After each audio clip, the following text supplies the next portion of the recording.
Oh my goodness. Hi, Doy Doy. Doy Doy. Just sit down, Doy Doy.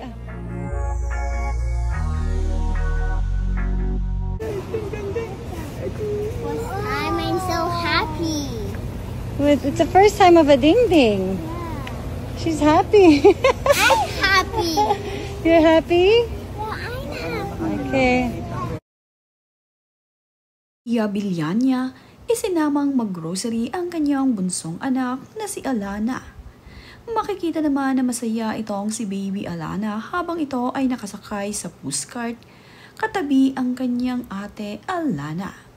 Ito nga rin daw sa Alana ay masaya dahil nakasama niya sa pag-grocery ang kanyang little sister.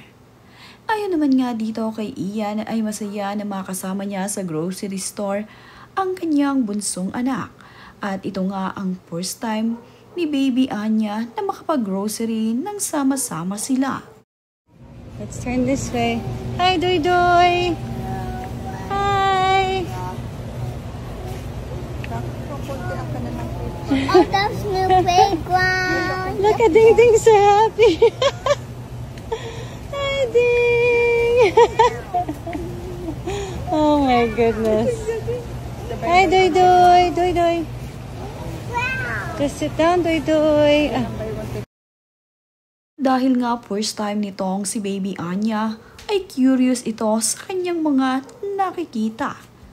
Panay nga ang tingin nito sa paligid dahil bago nga ito sa kanyang paningin. Tuwang-tuwa nga ito sa kanyang maraming nakikita habang sila ay nandirito sa grocery store. Ito naman ding si Iya ay masayang masaya dahil nakakaupo na nga raw sa pushcart ang kanyang anak na si Anya.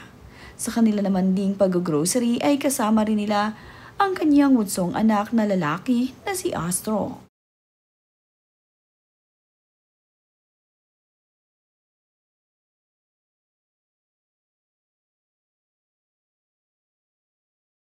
Naibahagi nga rin ni Iya Villania ang kanilang experience ng kanyang anak na si Anya sa kanilang pagpunta sa DFA.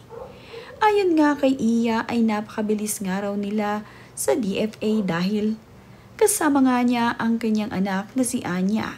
Kaya naman, hindi nga raw sila nagtagal ng halos 30 minutes dito.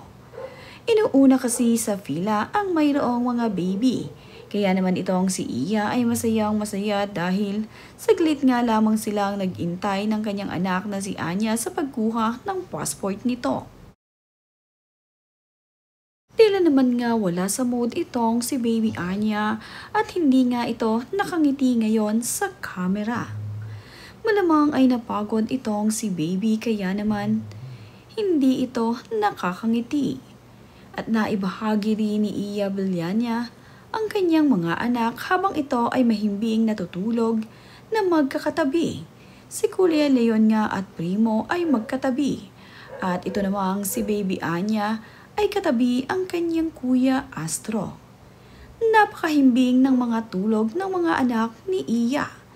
Pati nga raw ang mama ni Iya Villania ay gustong katabi ang kanyang bunsong anak. Ganoon din ang iba pang mga anak ni Iya. Napakasarap pagmasdan ng natutulog ng mga batang ito.